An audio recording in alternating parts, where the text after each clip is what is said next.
BJP Periyar சொல்லுவார் இல்லை, இந்த நாட்டு தமிழ்நாட்டுடைய மேல்ஜாதி மக்களை எல்லாம் ஒன்றரை பார்ப்பாருங்க அப்படின்வாரு. அந்த மாதிரி இவங்க வந்துட்டு முக்கா மதவாதிங்க அவங்க. பிஜேபி ஆதரிச்சா பரவாயில்ல, எங்களை ஆதரிக்கலாம், இப்போ பதவி எனக்கு வேணும் அவ்வளவுதான். 20 பதவி எடுத்துக்கிட்டு 3 பதவி மற்றவங்களுக்கு கொடுப்பான். அதுதான் காங்கிரஸ். ஃபுல்லாக அனுபவிப்பார். என்னைக்காச்சும் தமிழ்நாட்டு நலன் சார்ந்து ப. சிதம்பரம் பேசியிருக்கிறாரா? காவிரி நதிநீர் பிரச்சனையில் கர்நாடகாவும் தமிழ்நாடு எப்படி எங்களை தாண்டி அவன் வஞ்சகம் பண்ண முடியும் தமிழ்நாட்டுக்கு அப்படின்னு சொல்லியிருக்காரு இவர். இவர்கள்லாம் அப்படிலாம் கிடையாது. இவங்களை பார்த்து தானே பாஜக நடந்துக்கிறான் அன்னைக்கு. இவங்க தான் எல்லாத்துக்கும் முன்னோடி. புரியுதுங்களா?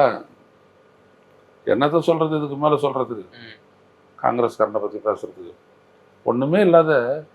பாருங்க, நேற்று கூட கேசி அழகிரி எப்படி பேசுறாரு பாருங்க. கூட்டணி ஆட்சியில் பங்கு இல்லைன்னு தமிழ்நாடு மக்கள் தோக்கடிச்சிட்டாங்க திமுக கூட்டணியை.